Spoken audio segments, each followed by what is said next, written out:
अब आपके अकॉर्डिंग केवी बढ़िया है? मेरे अकॉर्डिंग नौकरी होना बढ़िया है। मैंने एक को देखा था कि वो यूं थे, मैं क्यों जाऊंगी केवीएस में, मैं तो डीएसएस भी दूंगी।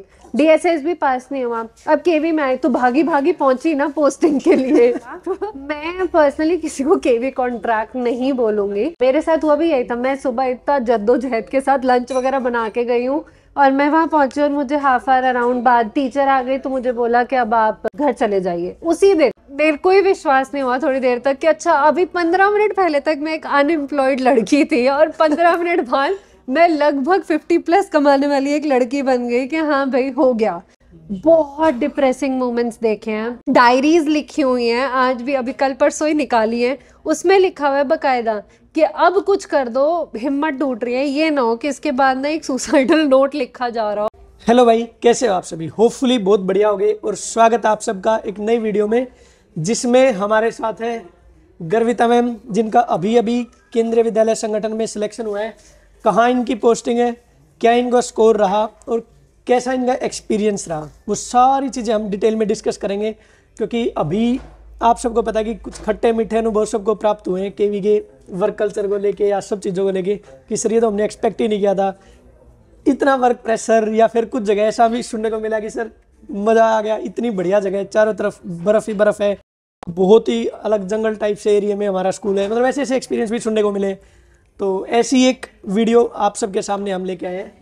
तो गर्विता मैम, स्वागत है आपका। Thank you so much sir. मेरा नाम गर्विता है और अभी केवीएस में रिसेंटली मेरा सिलेक्शन हुआ है। मेरा रैंक 344 था। मेरा रिटन में स्कोर 148 आया था और जो टोटल आया था उसमें 83 पॉइंट समथिंग कुछ मेरा स्कोर गया था। और जहाँ तक एक्सपीरियंस की बात है तो 5 साल की जर्नी थी, तो काफ़ी संघर्ष भरी रही है, ऐसा नहीं है, अप्स एंड डाउन्स थे। एंड पोस्टिंग में बर्फ वगैरह तो नहीं मिली पर मज़ा ज़रूर आया। हाँ, मेरा पहले दिन ही आपको देखते ही रिएक्शन ही यही था कि मैंने आपको यूट्यूब पे देखा है तो आपने कहा था कि अब साथ ही रहेंगे। एक 5 साल की जर्नी, जिसमें 4 साल तो केवी केवल वेट कराने में निकाल गया था अपना। हाँ। और केवी नहीं, उसके बीच में आपका पहले हमारे साथ जब केवी का एग्जाम हुआ था तब इनका किसी भी कारणवश 4-5 नंबर से सिलेक्शन नहीं हो पाया, तब वैकेंसी हाफ कर दी गई थी। उसके बाद फिर जब डीएसएसबी का एग्जाम दिया 2019 में, तो वो वहाँ पर थोड़ी सी कमी रह गई मेहनत में। 2 साल कोविड आ गया। हाँ, 2 साल कोविड आ गया, तो बिल्कुल घर वालों की नजरों के सामने रहना, उसमें सिर्फ एज बढ़ी और कुछ नहीं बढ़ा। मेरा डाइट कंप्लीट हुआ 2018 में। हाँ जी। तो जिस साल कंप्लीट हुआ उसी साल केवीएस ने वैकेंसी निकाल दी और वो पहला साल था जिसमें उसने ये भी अलाउ कर दिया था कि सीटैट अपीयरिंग भी फॉर्म भर सकते हैं और उन्हें वो लोग कंसीडर करेंगे अगर उनका सीटैट क्लियर हो जाता है। हाँ। तो सर सीटैट तो क्लियर हो गया बट लिस्ट में कहीं नाम नहीं आया, मतलब रिटन ही क्लियर नहीं हुआ, इंटरव्यू भी एक्सपीरियंस करने का मौका नहीं मिला था। तो 4-5 नंबर से रहा या जितने से भी रहा वो मैटर नहीं करता, 1 नंबर से रहने वाला और 10 नंबर वो बराबर ही पड़ते हैं। लेकिन हाँ, सो लाइन से इधर तो हाँ वो बस लाइन से इधर तो वो बस इधर, तो ऐसा रहा। उसके बाद 2019 में डीएसएस भी दोबारा निकला था, तब डीएसएस भी दिया बट नहीं आया। 108 या 7 कुछ मार्क्स आए थे और कट ऑफ 125 कुछ गई थी, जहां तक मुझे याद है। इतने अच्छे से याद भी तो नहीं है। 2019 में हुआ था ना। हाँ, तो उसमें कट ऑफ, जो पहली कट ऑफ गई थी वो 117 थी, बट फाइनल तो वो पहली में आने का तो फायदा भी क्या है ना, जब तक दूसरी में नहीं आए तो वो तो बराबर ही है। खुश होने वाली बात है, ज्यादा दिक्कत देता है। एक बार को तो सब जगह होगा कि चलो हाँ बस हो गया, वो ई डोजियर फिल कर लिए, एक उम्मीद सी जग गई और वो फिर बिल्कुल हाँ दिमाग खराब। तो वहाँ नहीं आया, तो नहीं आया तो फिर ठीक है। अब केवीएस तो उसके बाद थोड़ा टाइम पॉज पे ही चला गया, कोई आता पता ही नहीं था कि कब निकलेगा। ऑल्दो मैं जिस दिन पेपर दे के निकली थी खुद को पता लग जाता है सर होगा कि नहीं होगा, ये मतलब आप किसी और को सामने कुछ भी बोल लो कि बढ़िया है हो जाएगा या ये है, आपको पता है कि होगा कि नहीं होगा। तो मुझे ये था कि वो 1 मार्क्स का कुछ इधर या उधर रह सकता है अगर रहेगा, बट होप तो बेस्ट के लिए ही करता है ना कि हो जाए 18 में। तो बाहर निकलते ही मुझे किसी ने कह दिया था कि टेंशन मत लो, दोबारा वैकेंसी आने वाली है। मैंने कहा अच्छा ठीक है देखते हैं। वो दोबारा के नाम पे वो वैकेंसी आई है 2022 में, जब नोटिफिकेशन वगैरह है। उसके बीच में तो कहीं कुछ नहीं था इसका। फिर उस बीच में आपके मन में ऐसे आया कि कुछ और ट्राई करती हूँ, प्राइवेट या गवर्नमेंट? प्राइवेट का तो मन ही नहीं था क्योंकि फादर गवर्नमेंट जॉब में है, तो हमेशा से वो माइंडसेट ही ये रखा गया कि गवर्नमेंट में ही जाना है, ठीक है। और एक प्रॉब्लम जो आ रहा था वो ये कि मेरे फादर की गवर्नमेंट जॉब लग गई थी जब वो 18 साल के थे, और मेरी तो पार हो गई थी, 18 में पार भी इतना अच्छा खासा टाइम हो गया। तो एक वो मेंटल प्रेशर, वो बोल रहे थे कि नहीं बोल रहे थे, मुझे पर्सनली फील हो रहा था कि हाँ वो एक बैरियर क्रॉस होता चला जा रहा है, होता चला जा रहा है। और ऐसा तो जो पता क्या है आपके साथ ना, ये भी तो है ना कि आपका और आपकी मतलब पेरेंट्स का थोड़ा ऐसा बढ़िया एक वो रिलेशन है, हाँ बॉन्ड, मतलब दोस्त टाइप वो का है। तो फिर एक ना मन में ये रहता है कि मैं अपने पापा से पहले लगना है या फिर पहले साथ तो साथ पॉसिबल ही नहीं था सर, 18 से पहले तो मैं कहाँ ही लगती। साथ साथ तो हाँ, at least लेकिन लग ये जाएगा। था कि एटलीस्ट साथ साथ लग जाए। उनके हिसाब से तो वो एज बार उनको लग ही रहा था कि मैं भी तो 18 में लग गया था। ऑल्दो पहले के टाइम में लगने में और आज में फर्क है चीजों में, Obviously, ऐसा नहीं है कि फर्क नहीं है, बट ये पहले में 2018 में और अब में लगना में भी दिन रात का बहुत फर्क फर्क है। है, बहुत फर्क है। हम लोगों ने देखा ही है इस बार, ऐसा क्या? नहीं है। कट ऑफ्स इतनी हाई जाने की हमें भी उम्मीद नहीं थी, जबकि वो बीएड तो बीच में B.Ed तो एक्सक्लूड बाहर कर दिया, उसके बाद कट ऑफ्स इतनी गई। तो ऐसा रहा बीच में। दूसरा तो ऐसा कुछ ज़्यादा नहीं सोचा, थोड़ा बहुत प्राइवेट में किया, थोड़ा केवी में कॉन्ट्रैक्चुअल पे काम किया शालीमार बाग में। लगा मेरे को कि वहाँ मैंने थोड़ा टाइम, कॉन्ट्रैक्चुअल पे कितना टाइम काम किया? से ज़्यादा टाइम नहीं था, मतलब प्रॉपरली 1 मंथ भी कंप्लीट नहीं था, क्योंकि केवी का कॉन्ट्रैक्चुअल ऐसा ही रहता है, वो किसी भी दिन आके बोल देते हैं ना कि बस हमारा परमानेंट टीचर आ गया। वो शायद मैटरनिटी लीव या किसी पे थी, तो वो लीव वैकेंसी पे थी मैं। तो वो ये था कि एक्सपीरियंस मिल गया था उस टाइम पे मुझे कि हाँ केवी ऐसा है। और डीएसएस भी और अब आपको ना एग्जैक्टली ऑलमोस्ट 1 मंथ का ही इसका केवी का एक्सपीरियंस हो गया। हाँ हो 15-20 गया, दिन का तो हाँ हो गया ना? हाँ हाँ, 15-20 दिन इतना ही आपका उसका था। हाँ, इतना ही मेरा जो है लीव वैकेंसी वाला था। हाँ तो थोड़ा सा बताओगे कि कॉन्ट्रेक्चुअल में थोड़ा बच्चों का ना डाउट्स आता है कि कॉन्ट्रेक्चुअल में और परमानेंट पोस्टिंग में डिफरेंस होता है क्या, मतलब वर्क एक्सपीरियंस को लेके या आपके कलीग्स के बिहेवियर को लेके या इस टाइप से कुछ? नहीं, मुझे नहीं लगा। मतलब मैं जिसमें कॉन्ट्रैक्ट पे थी वहाँ पर भी टीचर्स का बिहेवियर और सब बहुत अच्छा था। मतलब वो मुझे हेल्प करने के लिए तैयार थे कि मुझे बता देते थे हमने ये पढ़ाया है, या पैरेलल टीचर्स जो चल रहे थे उन्होंने उसी तरह हेल्प करी जिस तरह यहाँ परमानेंट में भी हेल्प कर रहे हैं। वर्क कल्चर में इतना डिफरेंस नहीं है, आपका पर्सनल मेंटल प्रेशर पे डिफरेंस है कि परमानेंट में आपको पता है कि आपको आके कोई नहीं कहेगा कि कल से मत आना। लीव वैकेंसी में वो रोज हम इसी से जाते थे कि आज ना कह दें कि अब मत आना। मेरे साथ हुआ भी यही था, मैं सुबह इतना जद्दोजहद के साथ लंच वगैरह बना के गई हूँ और मैं वहाँ पहुंची और मुझे हाफ आवर अराउंड बाद टीचर आ गई तो मुझे बोला कि अब आप जो है घर चले जाइए उसी दिन। मतलब ये भी नहीं वेट किया कि अगले दिन से मत आना या कुछ। तो वो थोड़ा एम्बैरेसिंग भी था और ऐसा भी लग रहा था कि यार ये मतलब क्या हुआ, बट ठीक है अब जो रूल है वो ऐसा नहीं लगता कि यार मतलब इतना कैसे? ह्यूमिलेटिंग था थोड़ा सा। मैं पर्सनली किसी को केवी कॉन्ट्रैक्ट नहीं बोलूंगी कि करना चाहिए, उसके कंपैरेटिवली वो डीओई और उनके कॉन्ट्रैक्चुअल ज्यादा बेटर है। एटलीस्ट उन्हें पता है कि उतना उनका टाइम पीरियड कितना है। एग्जैक्टली। हाँ, केवी के कॉन्ट्रैक्ट में वो नहीं पता। आप डीएसएफबी में भी रहे हो ना? नहीं, वो सर डाइट थी ना, गवर्नमेंट डाइट थी, तो टीचिंग प्रैक्टिस थी 3 मंथ्स एमसीडी में, 3 मंथ्स सर्वोदय में।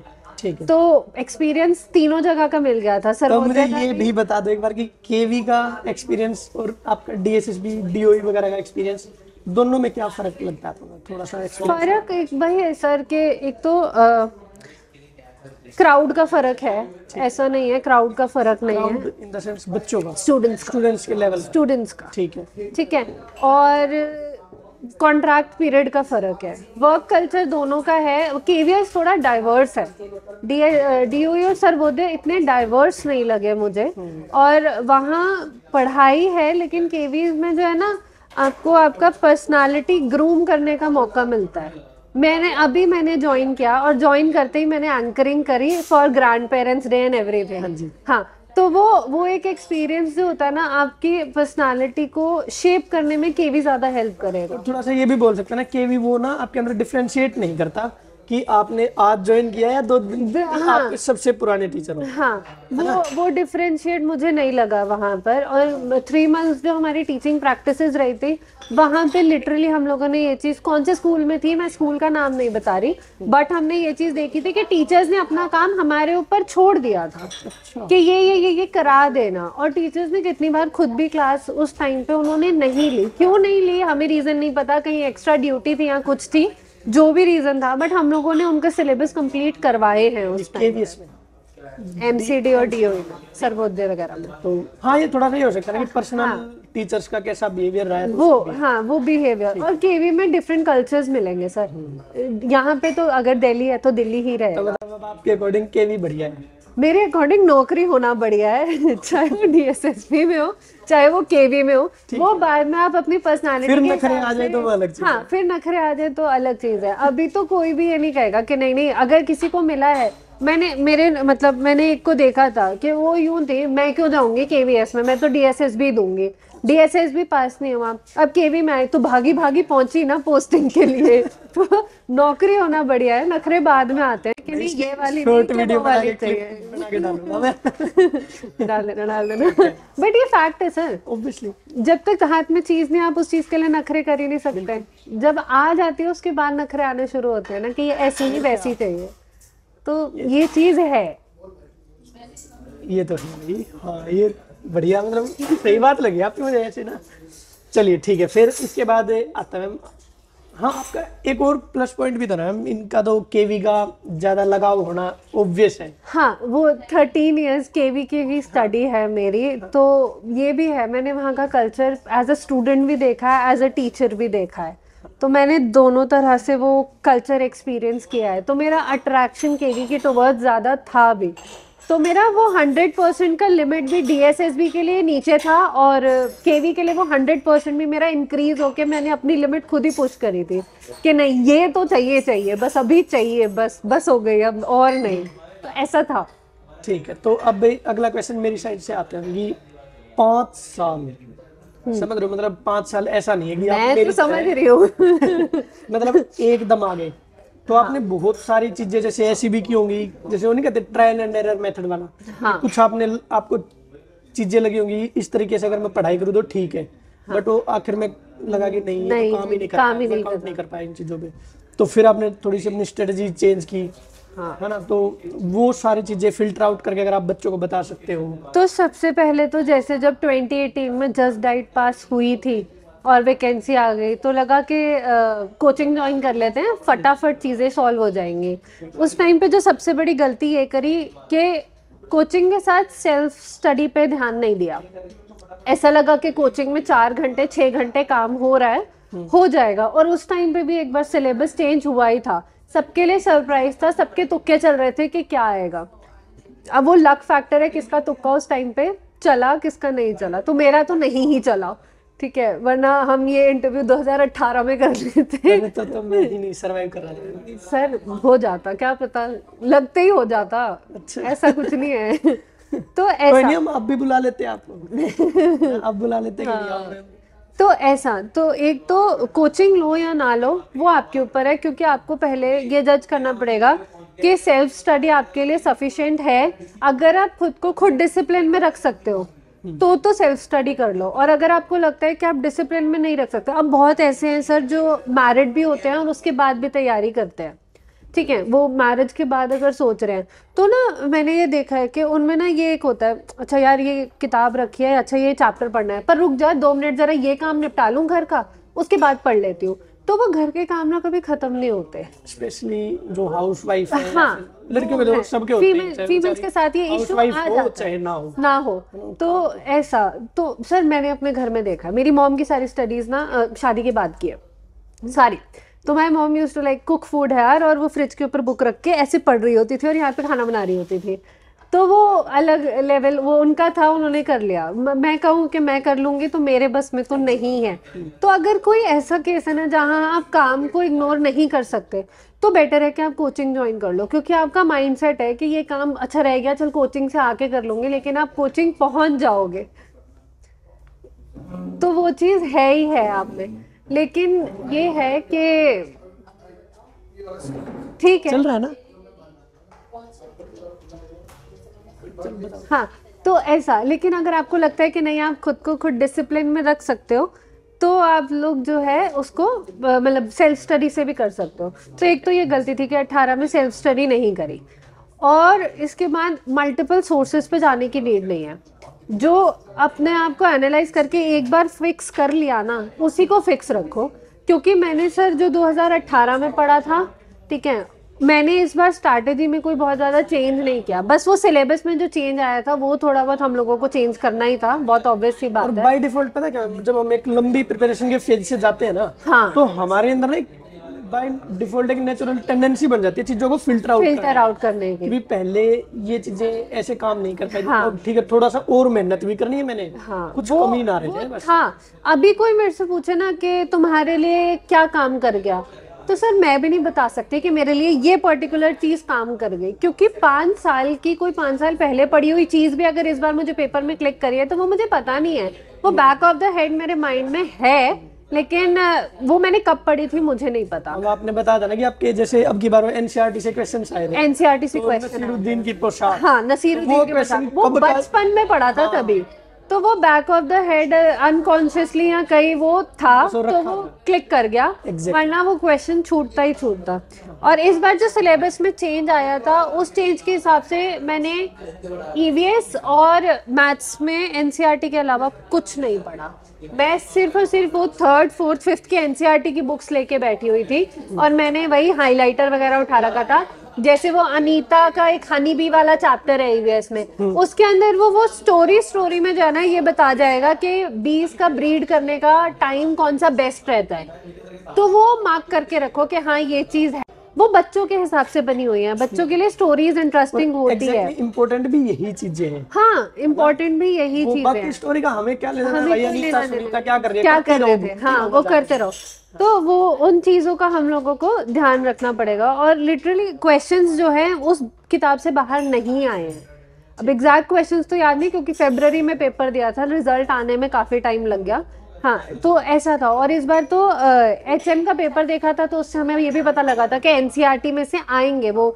टिपिकली उन्होंने चैप्टर का नाम दिया है हिंदी में और उससे वो क्वेश्चन पूछ रहे हैं, लाइन टू लाइन उठाए हैं। बिल्कुल, इस चीज की हमें बिल्कुल उम्मीद नहीं थी, मतलब एचएम के पेपर में देखने के बाद भी हमें उम्मीद नहीं थी, बस वो कराना था उन्होंने तो हमने पढ़ लिया और वो आ गया, ऐसा रहा है इस बार। ठीक है, तो अब एक एक स्टेप बाय स्टेप चलेंगे मैम कि आपने मतलब अगर जो बच्चा तैयारी करेगा, हाँ, तो उसको मतलब तैयारी कैसे कैसे वो स्टार्टिंग से कर सकता है, ठीक है? ठीक है, मतलब एक एक सब्जेक्ट वाइज चलते हैं, जैसे आपने पेडागोजी कहाँ से की, हिंदी इंग्लिश कहाँ से कर सकता है बच्चा, है ना, तो वो थोड़ा सा एक बार बता सकते हैं। केवीएस पेडागोजी के लिए तो मैंने जो है प्रतीक शिवालिक सर का कोर्स लिया था, और मैंने पेडागोजी उसके बाहर से नहीं करी, मैंने वही पेडागोजी की थी।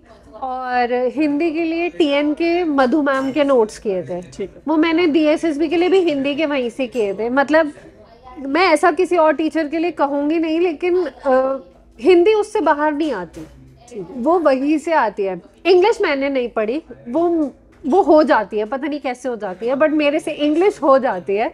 और मैथ्स में हिंदी हो जाती है वैसे ही, हाँ वो हो जाती है, तो मेरे से इंग्लिश हो जाती है।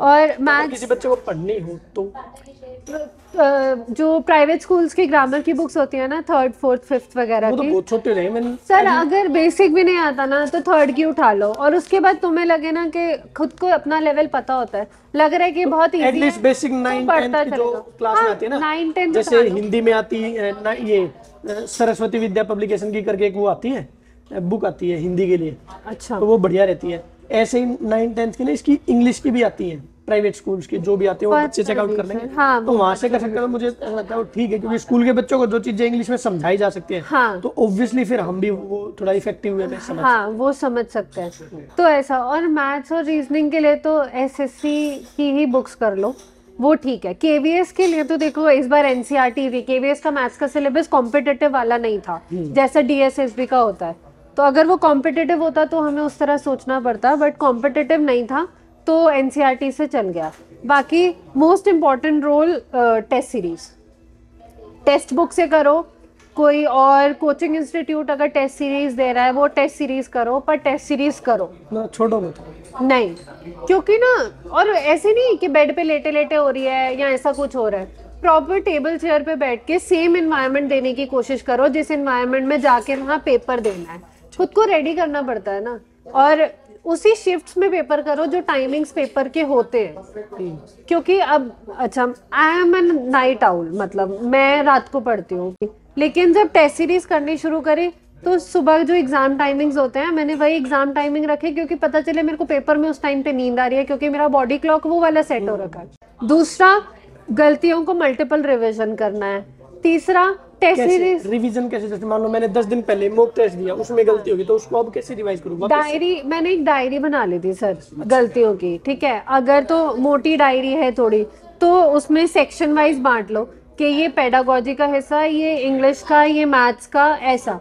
तो वो जो है लिख लिया मैंने, और रोज रात को वो पेजेस रिवाइज करने हैं from the first page itself. ठीक है। तो वो मल्टीपल रिविजन्स अपने आप होती चली जाती है। एक टाइम पीरियड ऐसा आएगा कि जो शुरू के पेजेस है ना, उनको रिवाइज करने में टाइम ही कुछ नहीं लगेगा, और वो बार बार रिवाइज होते चले जाएंगे और वो दिमाग में बैठ जाते हैं, ऐसा।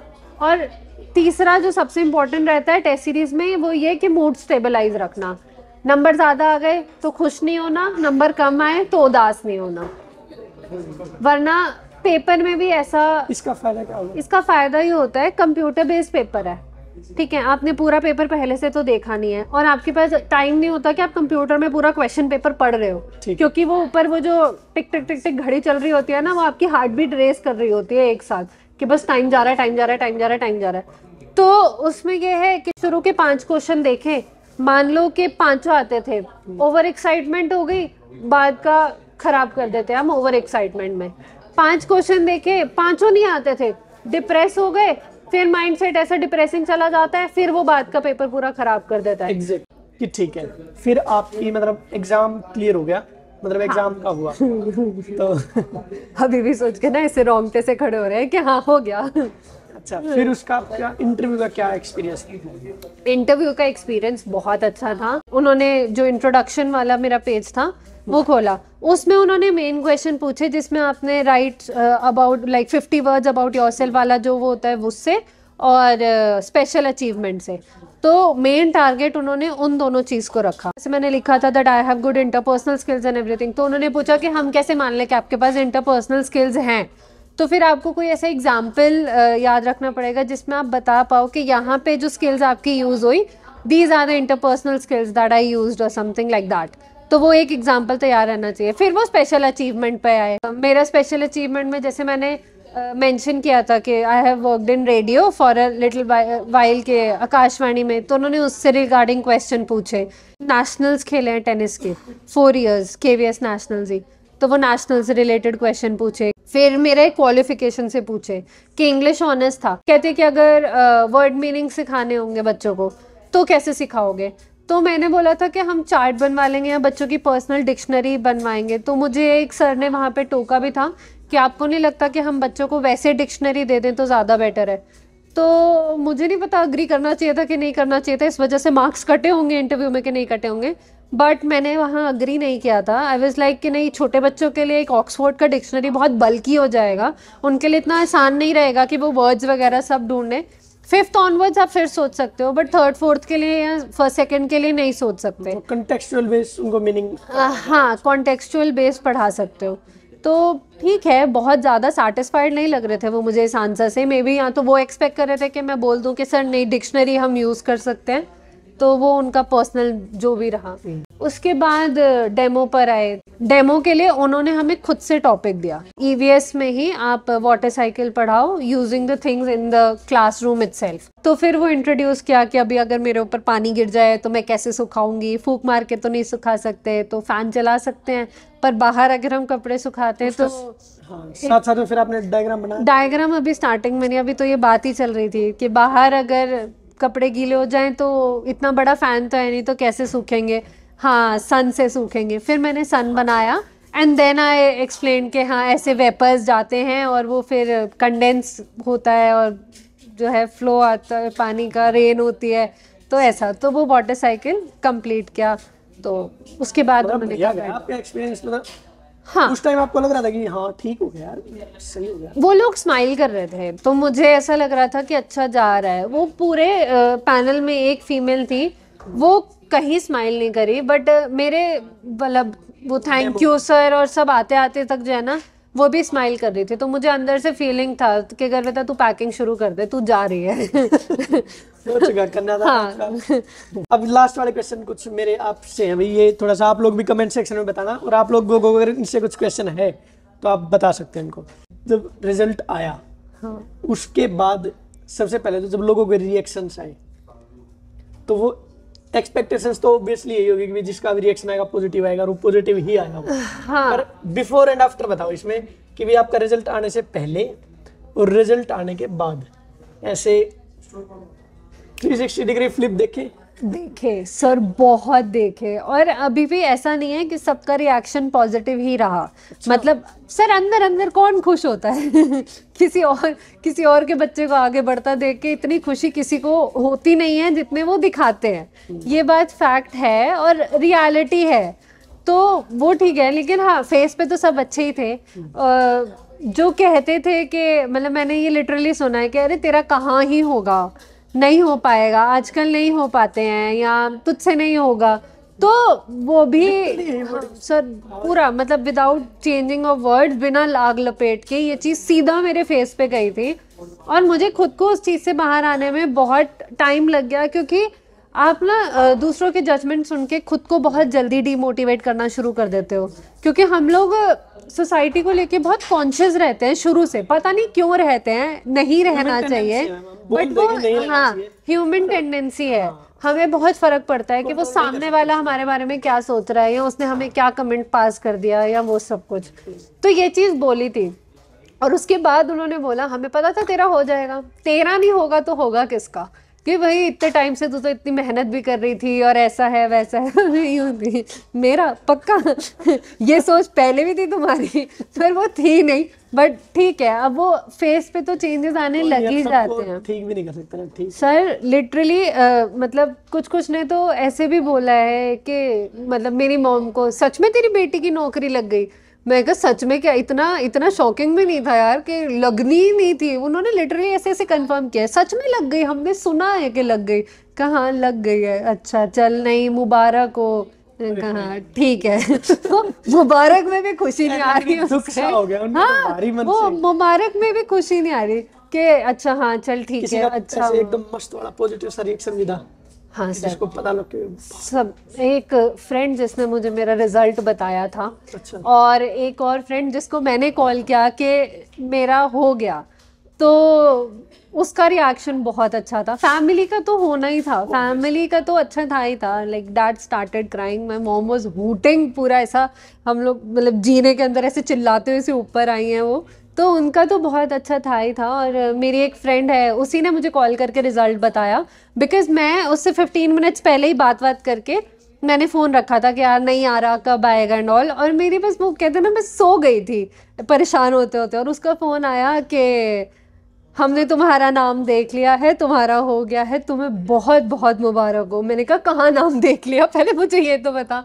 तो उसने स्क्रीनशॉट वगैरह भेजा और मैंने उसमें नाम देखा, और मेरे को ही विश्वास नहीं हुआ थोड़ी देर तक कि अच्छा अभी 15 मिनट पहले तक मैं एक अनएम्प्लॉयड लड़की थी और 15 मिनट बाद मैं लगभग 50+ कमाने वाली एक लड़की बन गई कि हाँ भाई हो गया, मतलब सेट। जिसके लिए इतना 5 साल सर, पता है आज इस चीज़ को सोच के ऐसा लग रहा है, हंसी भी आ रही है यार। 5 साल थे और स्ट्रगल था, ये था।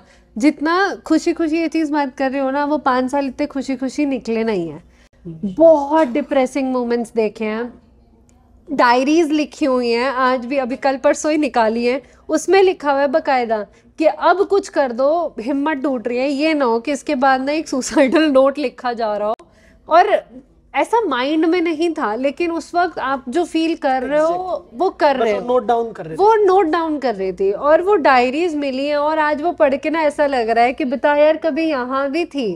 तो वो टाइम निकल जाता है, पर हिम्मत रखनी बहुत ज़रूरी है, बहुत ज़रूरी है। और वो हिम्मत फैमिली देती है, तो उनसे नहीं छोड़ना चाहिए। और अगर लग रहा है कि उनसे बात नहीं कर पा रहे हो ना, तो लिख लो और जला दो। लिखने के बाद लिखो, पेपर फाड़ो और उसको लिटरली आग लगा दो कि अपने अंदर की नेगेटिविटी हमने जला दी, फिर से शुरू करते हैं, होगा, ज़रूर होगा। ये पॉजिटिव माइंडसेट बहुत ज़रूरी है।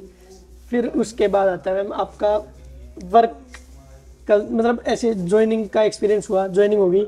हाँ। उसके बाद मतलब क्या था कि जैसे चलो उसके बाद इंस्पेक्शन था। चलो ये बता दो, वर्क प्रेशर आपने क्या एक्सपेक्ट किया था और रियलिटी में केवी का वर्क प्रेशर या वर्क कल्चर कैसा है? जैसा बाहर के बच्चे जो सोचते हैं और जो केवी में आने के बाद असल में आपको जो दिखता है उसमें वो कैसा है? सर हमने ना एक माइंडसेट सुना है, सरकारी नौकरी लग गई, काम कोई नहीं करता, टीचर्स स्वेटर बुनती हैं, ऐसा होता है वैसा होता है। गए वो दिन। हाँ, मुझे नहीं पता वो दिन कब थे भी। एक्चुअली रियलिटी ये है कि बहुत काम जो है, आपने देखा। बहुत काम है। और जाते ही मैंने 2 दिन बाद इंस्पेक्शन फेस किया। भाई जिसने ज्वाइन किया होगा ना अभी, सर कितनों के हो रखे थे, ऐसा नहीं है। बहुतों के हो रखे थे। हाँ। लेकिन बहुत ऐसे बच्चे थे जिनका अभी 20 तारीख को, 19 तारीख को, 22 तारीख को इंस्पेक्शन छुट्टी से एक दिन पहले इंस्पेक्शन था, और अभी विंटर ब्रेक के बाद भी इंस्पेक्शन है बहुतों के। बहुतों के हैं। तारा ऐप का एक्सपीरियंस, ऑडियो रिकॉर्डिंग। हाँ वो ऑडियो रिकॉर्डिंग। हाँ, तो ऑल्दो कोविड ने बच्चे थोड़े वीक कर दिए हैं, ऐसा नहीं है, वो कोविड ने इफेक्ट किया है बच्चों की लर्निंग पे, बट मैंने ये देखा है कि टीचर्स एफर्ट्स करते हैं। और क्वेश्चन पेपर बनवाया मेरे से 2 दिन ही हुए थे मुझे ज्वाइन किया, और वो क्वेश्चन पेपर वगैरह रैप अप करना था, वो PT2 एंड एवरीथिंग। तो ऐसे में बट अच्छा है, इतना प्रेशर ये काम ना 10 दिन के अंदर अंदर ही हो चुका है इनका। हाँ। और 10 दिन में से लगा लो बीच में छुट्टी भी थी, और हाँ, वो चीजें 2 दिन की मिली थी। 2 दिन की तो छुट्टी थी, एक दिन वैसे संडे था। हाँ। तो ये सारी चीजें मिला के तो अच्छा है, प्रेशर है बट अब बट अगर स्टाफ अच्छा है तो चीजें हो जाती है। हाँ ऐसा कहोगे ना? हाँ स्टाफ बहुत अच्छा है सर। चलो तो ये भी बता दो फिर आपके कलीग्स या फिर मतलब ऐसे आपका स्टाफ कैसा है, इसकी असल आप क्या सोच के आए थे? क्योंकि बच्चा बाहर से बैठकर सोचता कि यार जब ज्वाइन होगा मेरा स्टाफ ऐसा होगा। सर मुझे लगा था कि मुझे जो है ना स्टाफ थोड़ा रूड मिलेगा, क्योंकि जो मैंने आज अचीव किया है वो उन्होंने 5 साल पहले अचीव कर लिया, ठीक है, और कितनों ने तो उससे भी पहले कर लिया। मैंने जब ज्वाइन किया था ना, मोस्टली ऐसे टीचर्स थे जिनके बच्चे मेरी एज के थे। हाँ, मुझे भी ऐसा ही लगा था कि मुझे मेरी एज के कम मिलेंगे, ठीक है, और मतलब थोड़े एजेड होंगे या ऐसा कुछ रहेगा, पता नहीं इतना कोऑपरेट करेंगे या नहीं करेंगे। और दूसरा ऐसा लगा था कि पेल देंगे कि नए आए हैं इनसे सारा काम करवा लो, ये माइंडसेट था। बट जब वहाँ गए तो ऐसा कुछ एक्सपीरियंस होने को मिला नहीं। बाकियों को क्या मिला मुझे नहीं पता, और इसीलिए नहीं कह रही क्योंकि आप मेरे कलीग हो, बट लिटरली स्टाफ बहुत अच्छा है। मतलब और टीचर्स ने भी हमें ये बोला कि जब तक एकोमोडेशन नहीं होता आप हमारे साथ रुक लो। पल्लवी मैम ने बोला था कि आप हमारे साथ स्टे कर जाओ, कोई प्रॉब्लम नहीं है, आप आराम से एकोमोडेशन ढूंढना, जितने भी दिन लगेंगे, हफ्ता 10 दिन आप रुक जाना, और उसके बाद जो है ये मैं मुझे खाना नहीं बनाना होता, कह रही हम बना लेंगे, उसमें दिक्कत नहीं है। तो वो आधी 4 साल हो गए मुझे जॉब पे, हाँ आज तक खाना नहीं बनाया मैंने, केवल एक वजह से। क्यों? क्योंकि पहले मैं ऐसे मतलब मेड रख रखी थी, उससे पहले मेस में खा लेता, मुझे खाने वाने कोई वो नहीं रहती कि पर्टिकुलर चॉइस है मेरी कि मुझे नमक मिर्च वाला चाहिए। मुझे बस जीवित रहने के बराबर खाना मिल जाए, मैं चूजी हूँ। पर फिर उसके बाद भावना मैम और ये पल्लवी मैम और जब से आए तो तब से तो ये लगा लो वही मतलब खाना बना। और मेरा तो ऐसा है कि मुझे बिल्कुल ऐसे रो खाना चाहिए, उसमें मसाला नमक मिर्च कुछ नहीं, उबली हुई टाइप चीजें। तो अब सोचो वो मेरे लिए ऐसा ही खाना बनाते हैं। नहीं मैं वही कह रही हूँ ना, तो वो वेलकमिंग एनवायरनमेंट, ऐसा स्टाफ मिलना स्ट्रेस खत्म, ब्लेसिंग है सर, ब्लेसिंग है, मैं तो कह रही हूँ सच में। तो वो आधी टेंशन तो उसी में खत्म हो गई। अब पेपर बनाना तो पड़ा, पर मुझे लगा नहीं कि वो पेपर का बर्डन मेरे ऊपर आया, क्योंकि मतलब इतनी हेल्प करी ना सबने कि वो ऐसा लगा कि हाँ, मतलब मेरे को आधा घंटा लगा सर पेपर बनाने में, बताओ किसी को लगता है आधा घंटा? वो सारे क्वेश्चन और सब मिलके इतने अच्छे से डिस्कस हो गया कि वो फटाफट काम निपट गया। ठीक है, तो मैं मेरी साइड से इतना ही था। अगर आपकी तरफ से आप कुछ हमारे ऑडियंस को या मेरे लिए कुछ सुझाव हो आप प्लीज बता सकते हैं। सुझाव तो सर ऐसा कोई नहीं है, बट हाँ यही है कि ऑडियंस के लिए मैं यही बोलूँगी कि अपने ऊपर जो है ना भरोसा करना नहीं छोड़ना चाहिए। मैं 5 साल पहले अगर वो छोड़ देती ना तो शायद आज मैं ये इंटरव्यू नहीं दे रही होती। तो देर सवेर चीज़ मिल जाएगी अगर कोशिश जारी रखेंगे तो वो रखनी चाहिए। And all the best for the exams and everything. और भाई अब जरूर चैनल सब्सक्राइब कर देना। कर रखा है सर, कर दिया चलो ठीक है मैम, बहुत बहुत धन्यवाद आप आए। थैंक यू सर, बहुत बहुत शुभकामनाएं भी आपको। मस्त, आगे अगर फिर से हमें जरूरत पड़ी तो हम फिर से बुलाएंगे, ठीक है। ठीक है सर। बहुत बहुत शुभकामनाएं भैया आप सबको भी। अगर आपका कोई क्वेश्चन है तो आप प्लीज़ कमेंट सेक्शन में पूछ सकते हो, मेरे से भी और मैम से भी। आपको सभी आंसर्स हम साथ साथ मिलकर दे देंगे। तो ऑल द बेस्ट, बहुत बहुत शुभकामनाएं। भारत माता की जय। जय श्री राम। अपना व्यक्तित्व, अपना चरित्र ऐसा बनाए कि महिलाएं और बड़े आपसे छोटे आपके साथ खुश और सुरक्षित महसूस करें। जय श्री राम।